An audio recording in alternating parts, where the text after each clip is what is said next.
नमस्कार। मैं प्रोफेसर प्रवीण कांबळे, श्री कुमार स्वामी महाविद्यालय औसा। आज हम नई कहानी के बारे में चर्चा करने जा रहे हैं। उस कहानी का नाम है वीरांगना कनकलता बरुआ। यह एक जीवनी है और जीवनी का अर्थ होता है कि एक व्यक्ति का जीवन प्रस्तुत करना या किसी व्यक्ति के जीवन के वृत्तांतों का कलात्मक ढंग से लिखना या उसके जीवन चरित्र को प्रस्तुत करना, या इसे आत्मकथा भी कहा जाएगा, या किसी व्यक्ति के यथार्थ के इतिहास का आलेखन करना या चित्रण करना, प्रस्तुत करना, उसे जीवनी कहा जाता है। प्रस्तुत रचना वीरांगना कनकलता बरुआ जी के जीवन पर प्रकाश डालने का कार्य निशा नंदिनी भारतीय जी ने इस जीवनी के माध्यम से किया है। वीरांगना कनकलता बरुआ भारत की शहीद पुत्री है और उसके शरीर में राष्ट्रभक्ति की भावना दिखाई देने लग जाती है। इस कहानी के अंतर्गत मुख्य पात्रों के अंतर्गत नायिका के रूप में वीरांगना कनकलता बरुआ जी हैं। इनका जन्म 22 सितंबर 1924 में बारंगबाड़ी के अंतर्गत हुआ और वे आसाम के निवासी थीं। इनके पिता कृष्णकांत और माताजी का नाम है कर्णेश्वरी देवी।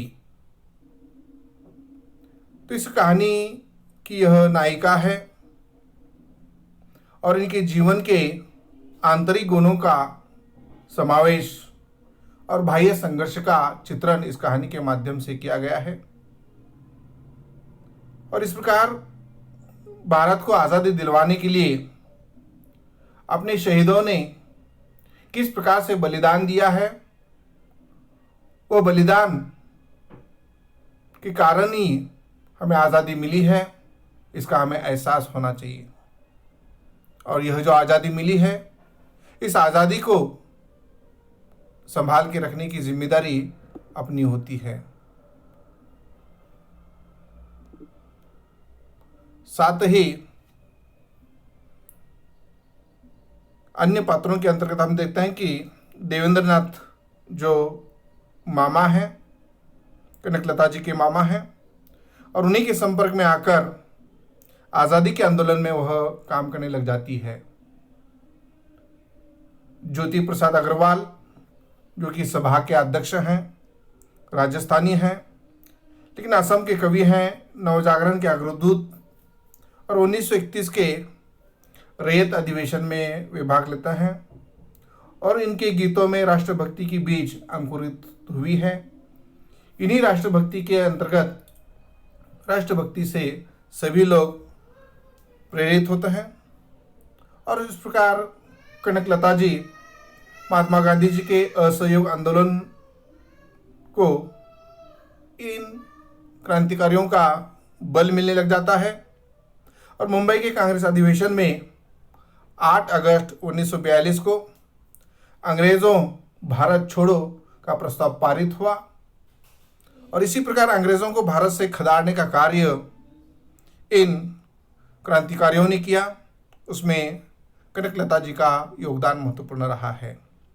असम के नेता मुंबई से लौटते ही उन्हें पकड़कर जेल भेजा गया।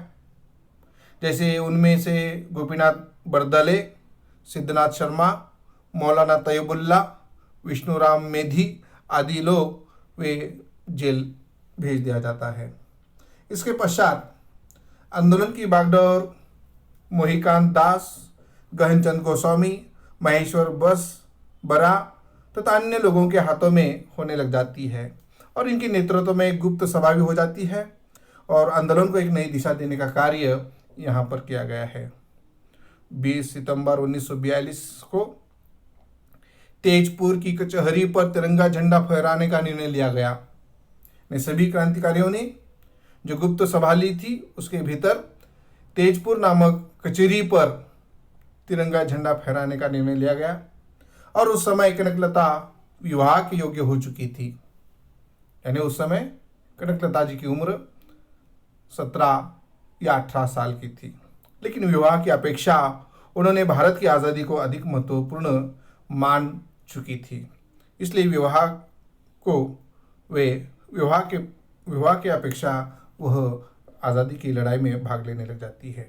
और इस प्रकार 20 सितंबर 1942 को तेजपुर से 42 मील दूर गहपुर थाने पर तिरंगा फहराया जाना था और कनकलता जी आत्म बलिदानी दल की सदस्या भी थी। और इस प्रकार जुलूस उमड़ पड़ता है। जत्थे में युवक युवतियां दिखाई देती हैं और इस जुलूस के अंतर्गत, या इसे हम जनयात्रा भी कह सकते हैं, लेकिन इस जुलूस के भीतर या जुलूस के जो नेताएं थे उन्हें संदेह होने लग जाता है कि कनकलता और उसके साथी इस आंदोलन से भाग जाएंगे। और इस बात की खबर कनकलता जी को जैसे ही मिलती है, वह क्रोधित होती है कि उस पर जिस प्रकार से संदेह लिया गया है, उस संदेह को लेकर वह भांप कर शेरनी के समान गरज उठती है और कहने लगती है, हम युवतियों को अबला समझने की भूल मत कीजिए। आत्मा अमर है, नाशवान है तो मात्र शरीर। अतः हम किसी से क्यों डरे, करेंगे या मरेंगे, इस प्रकार का नारा वह देने लग जाती है। साथ ही स्वतंत्रता हमारा जन्मसिद्ध अधिकार है, ऐसे अनेक नारे जो आकाश गुंजाती हुई थाने की ओर वह जुलूस बढ़ने लग जाता है। थाने का प्रभारी PM सोम जुलूस को रोकने का प्रयत्न करता है, लेकिन कनकलता कहने लग जाती है कि हमारा रास्ता मत रोकिए, हम आपसे संघर्ष करने नहीं आए हैं, हम तो थाने पर तिरंगा फहराकर स्वतंत्रता की ज्योति जलाने आए हैं, उसके बाद हम लौट जाएंगे। तो फिर वह थानेदार का प्रभारी कहने लग जाता है, यदि तुम लोग 1 इंच भी आगे बढ़े तो गोलियों से उड़ा दे जाओगे। कनकलता फिर कहने लग जाती है, हमारी स्वतंत्रता की ज्योति बुझ नहीं सकती, तुम गोलियां चला सकते हो पर हमें कर्तव्य विमुख नहीं कर सकता है। इस प्रकार जोशपूर्ण बातों से वह मुकाबला करने लग जाती है और उसी समय पुलिस जुलूस पर गोलियों की बौछार कर रही है और पहली गोली कनकलता ने अपनी छाती पर झेली। अनेक गोलियां चली और दूसरी गोली बोगी कछारे नामक सिपाही ने चलाई थी और दूसरी गोली मुकुंद काकोती को लगी और उसकी मौत तत्काल हुई। इन दोनों की मृत्यु के पश्चात गोलियां चलती रही। परिणामतः हेमकांत बरुआ, खरवेश्वर बरुआ, सुनेश्वर राजखोवा, भोला बरदले गंभीर घायल हो चुके थे। फिर कनकलता कहती है, गोली लगने पर गिर पड़ी किंतु उसके हाथों का तिरंगा झुका नहीं।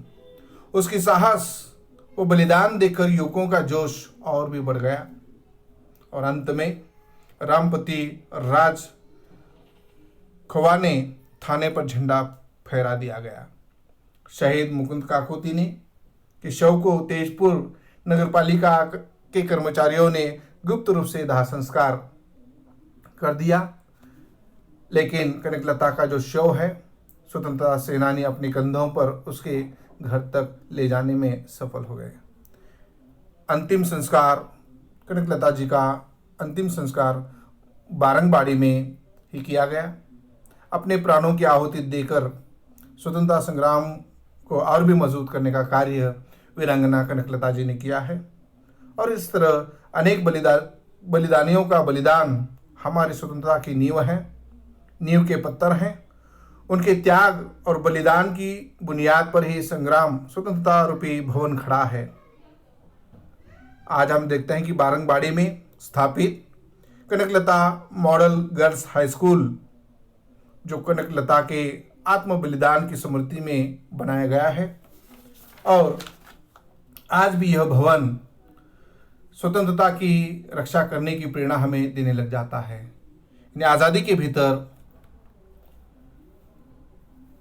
जिन वीरों ने अपने प्राण दिए हैं, आहुति दी हुई है, उस आज़ादी के महत्व को समझना है, उस आज़ादी को टिकाए रखने की जिम्मेदारी आज के नवयुवकों पर है।